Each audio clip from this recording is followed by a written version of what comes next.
Hello guys and welcome to Painting Panzers. My name's Christian and today we're going to be taking a look at yet another 172 Italeri figure. This particular video is part 2 of the Italeri German Winter set. Now this guy is going to be painted in a sort of more traditional style of uniform, especially for the Wehrmacht. So no fancy camo schemes today, but they are coming in the future. But this is part 2 and we're going to be looking at how I paint this chap that you can see spinning on screen now. So enough of all of this, let's get stuck into the rest of the video. So the model you're going to see today is part of the German Infantry Winter Uniform Italeri set, which we've covered already, but this particular guy's going to be wearing his greatcoat. And as I said, it's a fantastic set, so really do grab yourself one if you want some toy soldiers. Now, to start off with, like I always do, I give my model a prime of Tamiya Surface Primer Light Grey. Then I paint the greatcoat in German Field Grey, but I don't paint the thick colour that's coming over the top of it. I'm going to paint that in a different colour, but the rest of the model I'm going to paint in German Field Grey. Well, the greatcoat, I should say. Now, some people have asked me how I clean my figures. I don't. I literally just prime them out of the box. I mean, I do try and trim off all the excess bits of plastic, but I don't wash it or anything like that, and I've had no real problems.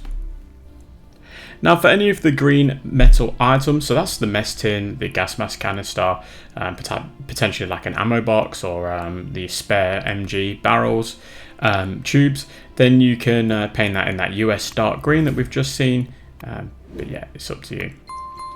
And then for the collar tabs, I'm going to be using Luftwaffe Cam dark green, and this is a fantastic colour for this. It's a very dark green, which is perfect, but not too dark where it looks more like a black. So yeah, it's a really good colour for that dark green colour. Now for the bread bag, I'm going to be using Russian Uniform World War II. Now if you're eagle-eyed, you might be going, I'm pretty sure he's used khaki in other videos. And that is because it is 50 shades of bread bag. They came in a variety of different colours, at least from what I've seen. So yeah, feel free to do that in this colour as well, because they came in greens and khakis. I'm also painting his gaiters in that colour. Then for his rifle, I'm using Flat Earth. Now this is probably the one part of the model or this set that is really let down. The Kar 98 doesn't look very good at all in this Italeri kit, but the rest of the figures in there are great. So it's just a bit of a disappointment that this rifle didn't come out as nice as potentially it could have. Then black grey is what I'm going to be using for the metal items. And you can see here that I'm using a really fine brush. This is a size 1 brush from Ionic by MIG. Fantastic brush, really would recommend grabbing yourself one. And then I'm also using black grey for his webbing strap. So obviously Germans had a black leather sort of strap, so black grey is going to work great once we put a black wash over the top of it. And then for his canteen, I'm going to be using English Uniform for that fabric that is on the side here that you can see there. Then for the strap on the gas mask canister, I'm going to be using khaki. Again, a nice fine pointed brush here goes a long way into helping paint these figures much better, and a smaller brush too.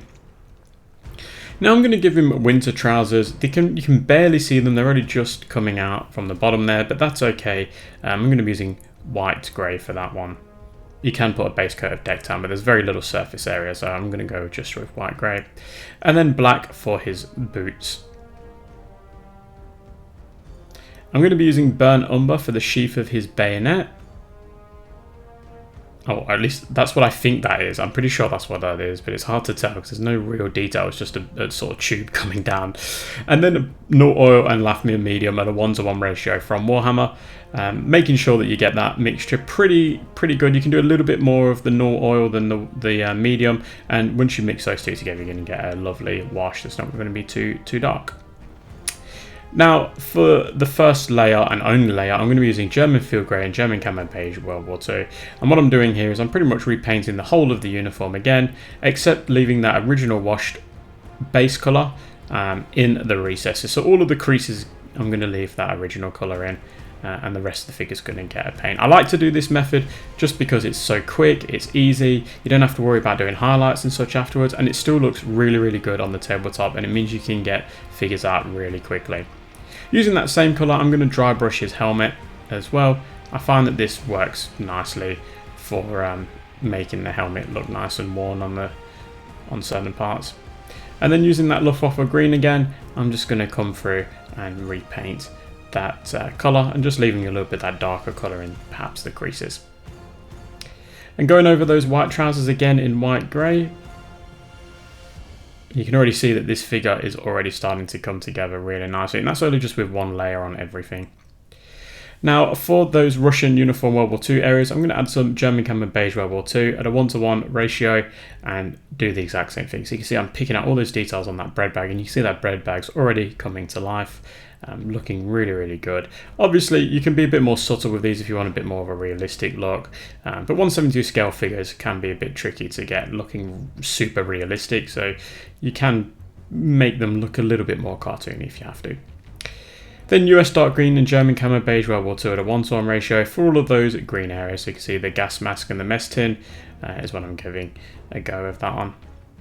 And then khaki stone grey for the webbing straps. Sorry, gas mask strap, not webbing straps. Don't paint the webbing in that colour for the love of God. And then English uniform and German camo beige World War II at a 1:1 ratio. Now if you've been watching me for a while, I'm pretty much using the same paints in every video, so if you get yourself all these paints, you can pretty much paint up all the forces in the Second World War, or at least I've come up with some sort of techniques to do that. Now with that black grey, I'm just going over the webbing with this, and this is all I'm going to be using for that black webbing. Do not do any of the rifle yet. We can lighten that up in a little minute, and that's what we're going to do now. So that black grey and basalt grey at a 1:1 ratio is going to be the first layout. This is going to be a two-step process now. So we're moving away from just that one layer. We've got a layer and then we're going to give it a highlight. So I'm pretty much repainting the metal areas, but again leaving that original washed base colour in the recesses. And then for the highlight, which is where I just picked those raised areas, I'm going to use basalt grey. So you can see just adding some emphasis on some of those really important areas like the iron sight, perhaps the bolt mechanism and the trigger, stuff like that. Now for the wood, I'm going over it with flat earth and orange brown. You can see I'm just scratching it in, taking it very slow, scratching it in, very little paint on the brush, letting the brush do the work, giving those sort of wood grains. I know it's silly at this scale, but it does work. Trust me, it does really work nicely. And then orange brown is what I'm going to be using again. So again, we're going with that two-step process, just like the metal, using the orange brown, but not putting as much on there and just scratching it on and not putting a massive blob on the tip of my brush because then one area will be super orange and everything else will be a bit darker. Now light flesh is what I'm going to be using for the flesh tone on this. This particular paint is from AK Interactive, a fantastic paint. It is my go-to for Caucasian skin tones as well.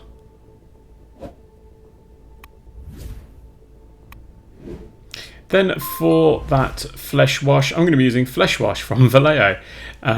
It's a pinky red wash, works really nice. I use a battered old pointy brush, so you can sort of just have a lot of control on there. Because I like to paint the skin last. Some people like to paint it first. It really is up to you how you want to do it. And whilst that flesh wash dries, get some German camo beige World War II and just put a dab on each of the buttons. So you can see on this grey coat there's quite a few buttons, so put a bit of paint on the tip of my brush and I'm just adding in a little bit of that colour to make them stand out. And then for the insignia on his shoulder there, I'm going to be using white grey.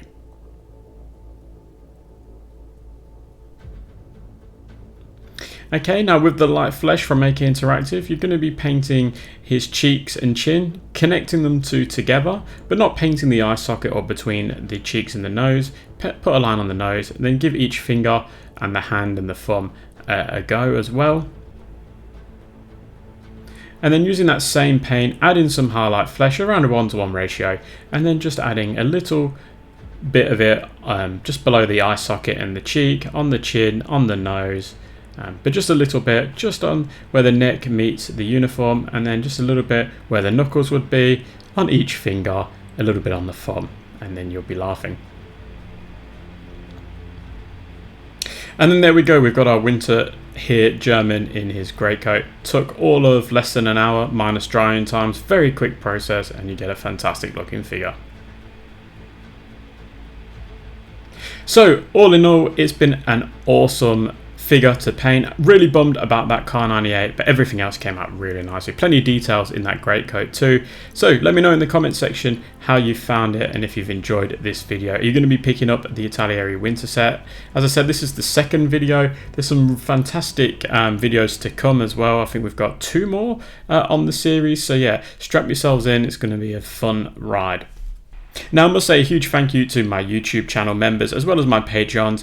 And as always, those Panzer Races. So that's Patrick, Oscar, James, Panzer Jim, Lack of Foresight Gaming, Mike, Mikey, Eric, Rothgar, Ian, Adam, Tom, Rob, and Alan. You guys are all champions. Thank you so much for being in the membership program. And if anyone else would like to join them or any of the other tiers, you can do so by following the links at the end of the video or in the video description, or following the YouTube Painting Panzer's homepage. I think you can hit subscribe there. I don't know, apply or something like that. But yeah, would really appreciate anyone else that wants to jump on board, but thank you to all of those that have already.